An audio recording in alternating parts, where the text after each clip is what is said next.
सकते हैं। लेकिन क्या होता अगर हम इंसान कभी इस धरती पर आते ही नहीं तो? क्या होता अगर हमारा इस धरती पर नामो निशान ना होता? आज हम इसी विषय पर चर्चा करने वाले हैं।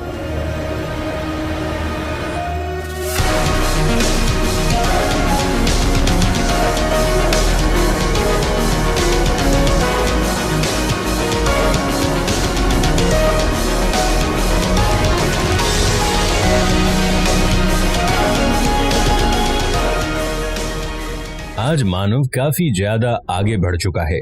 आज हमारे पास ऐसी टेक्नोलॉजी मौजूद है जिसके बारे में शायद हमने कभी सोचा भी ना हो, और इस बात का शायद हम में घमंड भी है। इसीलिए आज हम इंसान अपने आप को भगवान से कम नहीं समझते। हमें ऐसा लगता है कि हम इस धरती पर मौजूद सभी जीवों से सबसे ऊपर हैं, और इसीलिए लगातार हम कुदरत के साथ छेड़छाड़ करते रहते हैं। आज लाखों के पैमाने में पेड़ काटे जा रहे हैं और ऐसे कई काम किए जा रहे हैं जो कुदरती तौर से कभी भी नहीं करने चाहिए थे। आज हम इंसानों में इतना घमंड आ चुका है कि हम सीधा कुदरत को टक्कर देने चल पड़े हैं। आज धरती तो क्या, हम आकाश को भी छूने में कामयाब हो चुके हैं। कई लोगों को लगता है कि अब हम इतने काबिल हो चुके हैं कि अब हमें कोई नहीं रोक सकता, लेकिन कुदरत से ताकतवर इस पूरी दुनिया में कोई नहीं है। कोई भी जानवर चाहे कितना भी विकसित क्यों ना हो जाए, वो आखिरकार रहेगा तो जानवर ही, जिसे कुदरत ने जन्म दिया। अगर कुदरत जन्म देना जानती है तो उसे खत्म करना भी जानती है, और इसके बारे में हम सब ने इस कोरोना महामारी में काफी अच्छे से सीख लिया है। और ऐसा कुदरत ने पहली बार नहीं किया है। 1720, 1820 और 1920 लगभग हर 100 साल में कुदरत ने हमें हमारी जगह पर लाकर पटक दिया है। वैसे तो अब सारी इंसानी सभ्यता को तो खत्म करना बहुत ज्यादा मुश्किल है, लेकिन एक ऐसा भी पल इतिहास में आया था जहां लगभग हम सारे इंसान खत्म होने वाले थे और इंसानी सभ्यता हमेशा के लिए गायब हो जाती। ये पल ऐसा था जब दुनिया में बस 2000 इंसान से भी कम लोग बचे थे। माना जाता है कि हजारों साल पहले इंसान की उत्पत्ति अफ्रीका से हुई थी। पहले इंसान बस अफ्रीका में ही पाए जाते थे और वहाँ पे छोटे मोटे समूह में रहना पसंद करते थे। ये आदि मानव थे, गुफा में रहते थे, शिकार करते थे और अपना पेट भरते थे। तभी आप इंसानों का बिल्कुल भी विकास नहीं हुआ था। आपने कुछ पत्थरों से हथियार बनाना सीख लिया था, जो कि हमें बाकी जानवरों से सुरक्षित रखता था और साथ में शिकार करने में काम आता था। हम इस वक्त शिकारी जानवर थे।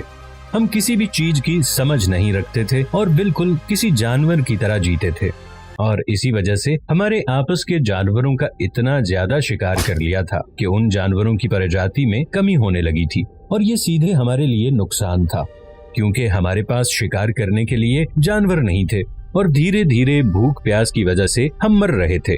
वैज्ञानिकों का मानना है कि इस वक्त हमारी प्रजाति में ज्यादा से ज्यादा बस 2000 लोग बचे थे, जो भी कुछ पल में मर जाते। लेकिन किसी न किसी तरह से उन्होंने अपने आप को जिंदा रखा और अपनी पॉपुलेशन को फिर से बराबर करने के बाद इस बार वो बस अफ्रीका के लिए सीमित नहीं थे, क्योंकि हम इंसानों ने अपनी पहली गलती से सीख लिया था कि एक जगह पर रहने से फिर से खाने की कमी हो सकती है, और इसीलिए धीरे धीरे हम इंसान दूसरी जगहों पर भी जाने लगे। और एक पल ऐसा हो गया जब लगभग धरती के हर एक कोने में इंसान पहुंच चुके थे। हमने धरती पर एक प्रकार से राज कर लिया था और हमारी हर एक छोटी छोटी गलतियों से हम सीखते आ रहे थे और फिर जाकर हम इतना ज्यादा विकसित हुए। लेकिन अब अगर अचानक से इसी धरती से हमारा नामो निशान गायब हो जाए तो क्या होगा? ये एक ऐसी चीज है जो धरती को पूरे तरीके से बदल देगी। और हम बात कर रहे हैं बस इंसानों की बनाई हुई हर चीज और सारे जीव जंतु अभी भी मौजूद होंगे, बस किसी वजह से हम सारे इंसान गायब हो जाएंगे। सबसे पहले जब ऐसा होगा तो पूरी धरती पर एक अजीब सा सन्नाटा छा जाएगा। इंसानों की चहल पहल पूरे तरीके से रुक जाएगी और इस वजह से धरती पर ऐसा सन्नाटा होगा जो पिछले हजारों साल में कभी नहीं आया होगा। सारे जानवर भी पूरी तरीके से चौंक जाएंगे। इस सब के बारे में सबसे पहले पक्षियों को पता चलेगा, क्योंकि वो आसमान में उड़ते हैं, और पक्षियों को ये भी पता चलेगा कि तुरंत सारे सिग्नल सब कुछ बंद हो चुका है, जो कि उनको काफी नुकसान पहुंचाता है। सिग्नल ही की तरह इंसानों की बनाई गई हर एक चीज लगभग आउट ऑफ कंट्रोल हो जाएगी। बिजली की सारी सप्लाई पूरी दुनिया में रुक जाएगी, क्योंकि लगातार बिजली पैदा करने के लिए जनरेटर चलते रहते हैं। इसे इंसान चलाते हैं, लेकिन इंसानों के खत्म होते ही ये बंद हो जाएंगे।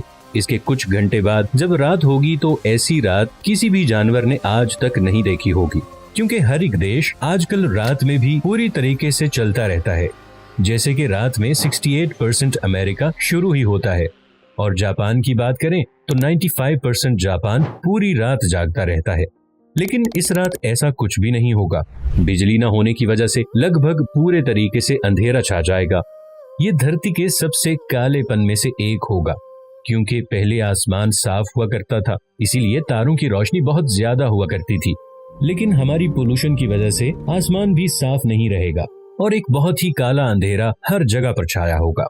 इसके करीब 2-3 दिन बाद धरती पर हर जगह पर विस्फोट होने लगेंगे, वह भी बहुत ही बड़े बड़े और भयानक। ये विस्फोट होंगे न्यूक्लियर पावर प्लांट के। न्यूक्लियर पावर प्लांट में हर वक्त कूलिंग फैन चलता रहता है ताकि न्यूक्लियर पावर प्लांट की गर्मी को कम किया जा सके और बड़े रिएक्शन होने से रोक दिया जा सके। लेकिन बिजली न होने की वजह से ये सारे कूलिंग फैन रुक जाएंगे और न्यूक्लियर पावर प्लांट किसी भी तरीके से कूल नहीं होंगे और उसके अंदर का यूरेनियम बुरी तरह से चलने लगेगा। कुछ ही देर में बहुत ही बड़े धमाके होंगे। आपको यूक्रेन के चेर्नोबिल पावर प्लांट के बारे में तो पता ही होगा। ये सारे धमाके उसी लेवल के होंगे, लेकिन फर्क ये होगा कि ये धरती के हर एक कोने में हो रहे होंगे। हो सकता है इसकी वजह से धरती पर कई जानवरों की प्रजाति भी नष्ट हो जाए, लेकिन कुछ दिनों के बाद ये सब शांत हो जाएगा और इन सब के करीब 10 साल बाद धरती बहुत ही ज्यादा अलग हो जाएगी। हमारे द्वारा बनाई गई सारी बिल्डिंग्स कुदरत की गोद में समा रही होंगी। देखा जाए तो इस वक्त पोल्यूशन बहुत ही ज्यादा गिर गया होगा और हर एक चीज धीरे धीरे प्योरीफाई हो रही होगी। धरती धीरे धीरे अपनी पुरानी स्थिति में वापस जा रही होगी और हो सकता है इस वक्त पहले विलुप्त हो चुके जानवर भी वापस आ रहे हों। करीब 50 साल बाद लगभग सारे जानवर जंगली जानवर बन जाएंगे। जिन पालतू जानवरों को आज हम पालते हैं वो अपने पूर्वज जैसे बढ़ावा देने लगेंगे। इस वक्त इंसान द्वारा निर्मित की गई लगभग सारी चीजें प्रकृति की गोद में चली गई होंगी और कार्बन डाइऑक्साइड का लेवल बहुत ज्यादा कम हो गया होगा, जिसकी वजह से पृथ्वी के टेम्परेचर में भी काफी फर्क आ जाएगा।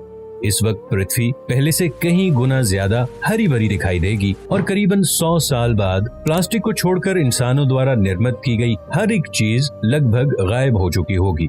या तो वो डिकम्पोज हो गई होगी या उसके ऊपर कुदरत की चादर चढ़ गई होगी। और इस वक्त कार्बन डाइऑक्साइड का लेवल इतना ज्यादा कम हो गया होगा कि ग्लोबल वार्मिंग जैसी कोई भी चीज धरती पर मौजूद नहीं होगी। धरती करीब 2.5 डिग्री सेल्सियस कम गर्म हो गई होगी और करीबन 500 साल बाद धरती की पूरी तरीके से काया पलट चुकी होगी। ऐसे कई नए जीव जंतु होंगे जो इस दुनिया में आ गए होंगे और हो सकता है पहले पाए जाने वाले कई दुर्लभ जीव भी फिर से जंगल में मिलने लगे होंगे और समंदर के जीव में भी काफी ज्यादा बढ़ोतरी होगी। आज हमारी वजह से समुद्र के कई जीव धीरे धीरे विलुप्त हो रहे हैं, लेकिन ये वक्त ऐसा होगा कि जब समुद्र के जीव कोई भी विलुप्त नहीं होगा और नए नए जीव समुद्र में पैदा होते रहेंगे। धीरे धीरे समुद्र में पाए जाने वाले जानवरों की संख्या और उनकी सेज और भी ज्यादा बढ़ जाएगी। लेकिन एक ऐसी चीज है जो हम इंसानों द्वारा फैलाई गई है और ये अब तक धरती को नुकसान पहुंचा रही होगी। हम बात कर रहे हैं प्लास्टिक की। इसके करीब 1000 साल बाद इंसान का नामो निशान खत्म हो जाएगा, यानी कि ऐसी कोई भी चीज नहीं बचेगी जो हमें बता सके कि इंसान इस धरती पर रहा करते थे। हर एक चीज के ऊपर एक मोटी परत लग जाएगी जो पुराने हर एक अवशेष को छुपा देगी और इसके करीब 1000 साल बाद वो पल आएगा जब धरती बहुत ज्यादा ठंडी हो चुकी होगी और यहाँ पर ऐसी एज आ जाएगी। इस वक्त मौजूद सारे जीवों में काफी ज्यादा बदलाव आ जाएगा।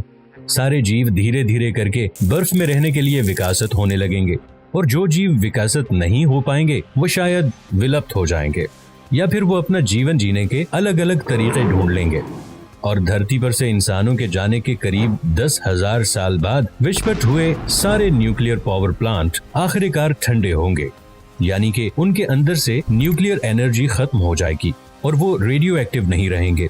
अब इनके अंदर से रेडियो एक्टिव पदार्थ छूटने बंद हो जाएंगे और ये जगह भी पूरी तरीके से कुदरत की गोद में समा जाएगी। अब तक लोखंड की बनी सारी चीजें मिट्टी में मिक्स हो गई होंगी और अब बस कुछ बचा होगा तो वो है प्लास्टिक। अब इन सब के करीब 50,000 साल बाद प्लास्टिक भी धीरे धीरे डिकम्पोज होने लगेगा और हार्ड प्लास्टिक को छोड़कर बाकी सारी प्लास्टिक की चीजें करीबन डीकम्पोज हो चुकी होंगी। अब समुंदर पहले से कई गुना ज्यादा साफ होगा। पूरी धरती पर बड़े बड़े पेड़ पौधे होंगे और देखा जाए तो धरती की सेज भी पहले से बड़ी हो जाएगी, क्योंकि धरती पर पेड़ पौधों की एक अलग ही परत होगी। अब धरती पर कई ऐसे जानवर घूमने लगेंगे जिनके बारे में हम इंसान जानते भी नहीं। अब जानवर पूरे तरीके से जहाँ पर भी चाहें वहाँ जा सकेंगे। अब इन्हें किसी भी बात का डर नहीं रहेगा। अब वो पल आ जाएगा जब धरती पूरी तरीके से आजाद होगी और सारे जानवर अपने मन मुताबिक जी पाएंगे। और इसके करीब 1 लाख साल बाद धरती पूरी तरीके से बदल गई होगी। अब इस धरती को देखकर कोई नहीं बता सकता कि यहाँ पर कभी इंसान रहा करते थे। इंसानों की बनाई गई हर एक चीज, यहाँ तक कि प्लास्टिक भी कहीं समा गया होगा। लेकिन वहीं पर एक थ्योरी आती है, जो एप्स हैं वो इंसानों से 98% मेल खाते हैं। चिंपैंजी और बंदरों का ब्लूप्रिंट इंसानों से इतना मिलता जुलता है और शायद इतने सालों के विकसित होने के बाद ये 2% में मिल जाएं और यही बंदर विकसित होकर फिर से इंसान बन जाए। लेकिन इन इंसानों को इस धरती पर पहले भी इंसानी सभ्यता थी। इसके बारे में पता लगाने के लिए हजारों साल लग जाएंगे और कई लोग तो यह भी मानते हैं कि हो सकता है कि हमसे पहले भी इंसानी सभ्यता रही होगी जो पूरे तरीके से विलुप्त हो गई होगी और इसके बाद हम आए होंगे। ये बहुत ही प्रचलित थ्योरी है और लोगों का यही मानना है कि आगे ऐसा ही होगा।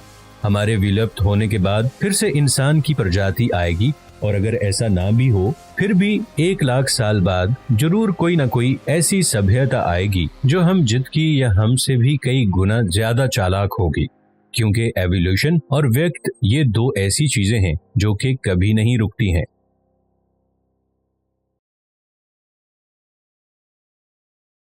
क्या आपको पता है कि झारखंड में एक ऐसी जगह है जहां पे लोग ये कहते हैं कि उनके मोबाइल का जो टाइम है वो बदल जाता है। वहां पे लोगों का ये कहना है कि कुछ अजीब सी मैग्नेटिक एक्टिविटी होती है। और क्या आपको पता है कि जंगल के बीच में ये सांप कैसे आया? ऐसे इंटरेस्टिंग फैक्ट्स आज आप इस वीडियो में